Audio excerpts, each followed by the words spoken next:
I'm in Wallace, Idaho, having a moment here. Got Mama cappuccino right over there. We stopped and went to the restroom right here.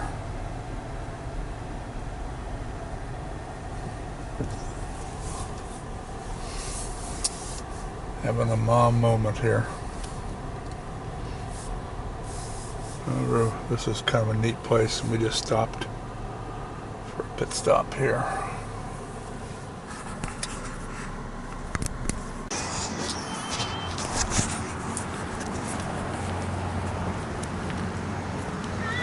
Okay, I'm in Wallace, Idaho. It's an old mining town. Getting ready to go to the Bordello Museum.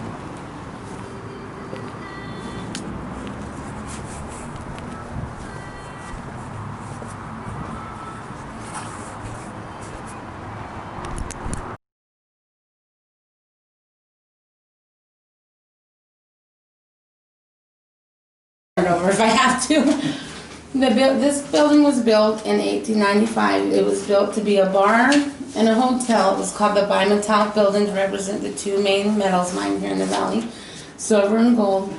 Because the man-to-woman ratio was 200 to 1, they thought it would be more profitable as a brothel.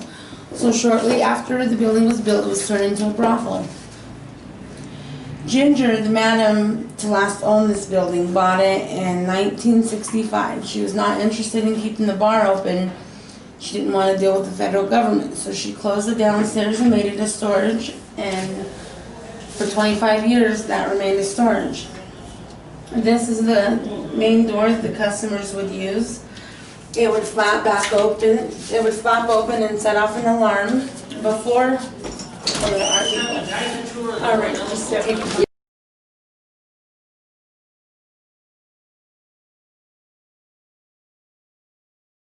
Buzzer, so then they put that one in. All right, you guys can go on up.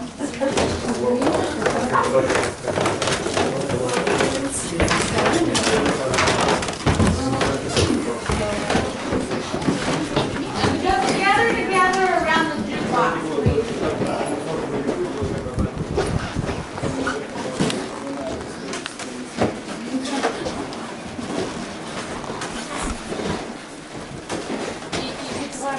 A lot of people thought that prostitution was legal here in the valley because there was so much of it.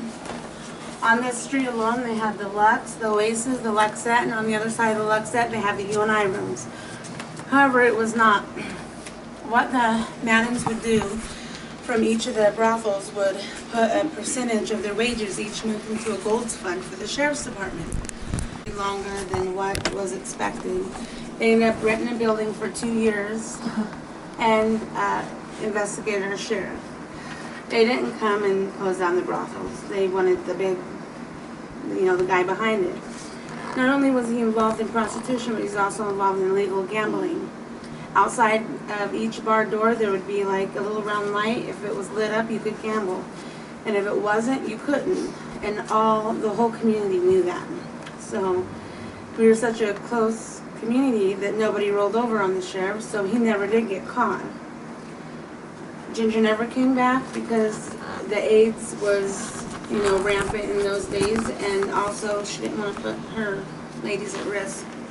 So in 1991, she sold it, and in 1993, they made it a museum. The first change they made is this wall here. There used to be a wall. Because of the water damage, we took it out and found the original banisters when it was a bar and a hotel.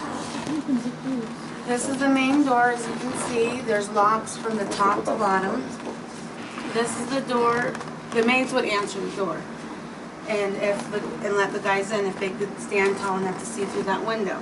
A lot of the younger guys brought bricks to stand on. I kind of figured that the maids would look past that.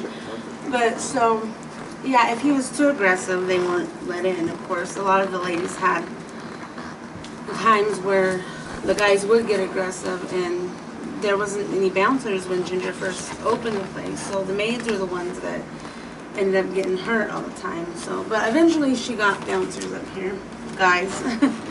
So the maids were the only ones hired in from town. The prostitutes could not be from town because of conflict with family.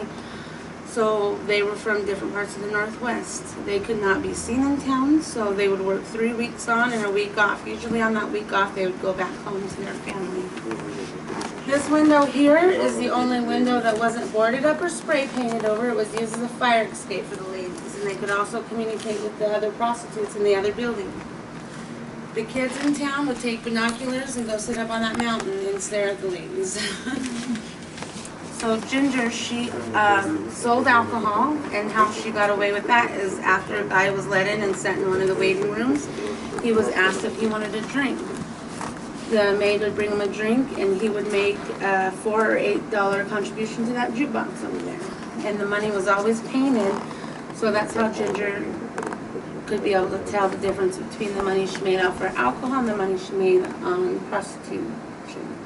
Between the prostitution and the alcohol money, Ginger made $500,000 in the 25 years she was here. And a prostitute could make up to $100,000 in a year. This room here is the only room we completely remodeled to make it look like the turn of the century from before Ginger bought it. When we took up the carpet, we found the original linoleum.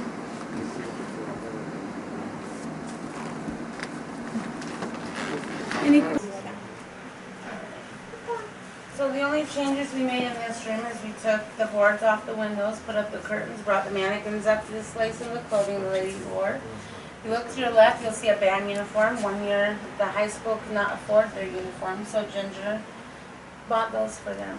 That was kind of nice. And also, the local businesses around here would be on the brink of closing down, and the madams would step in and offer money to keep them going. Before we had the highway over town, I don't know if any of you guys are familiar with this area. Have you ever been here? None of you guys? You have? So you know the highway used to be over, or I mean on the next street over?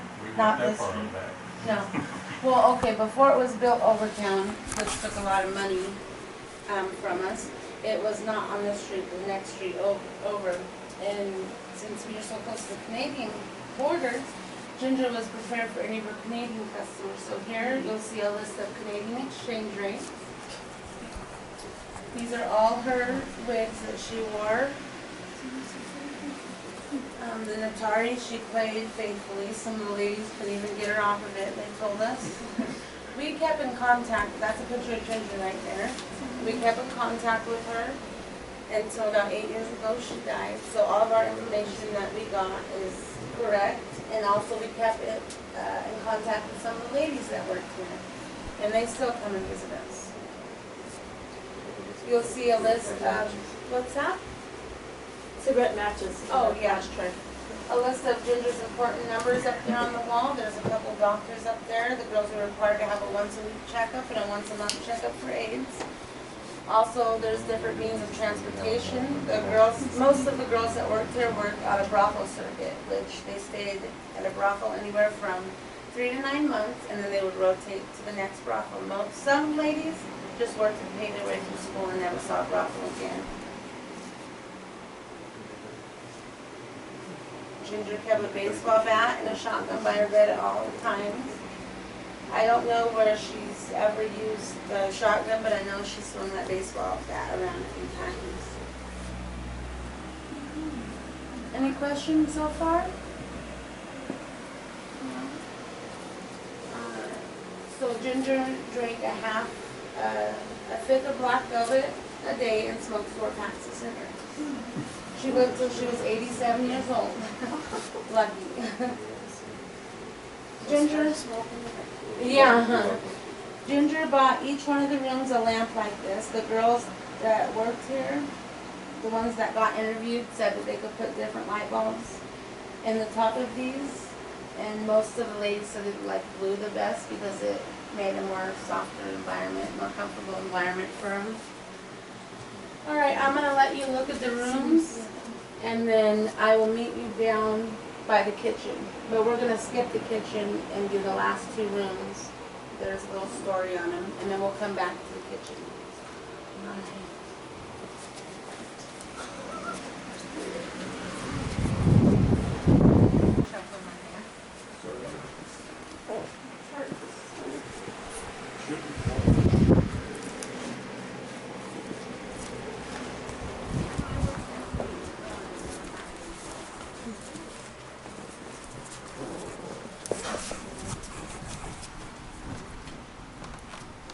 This would be the menu.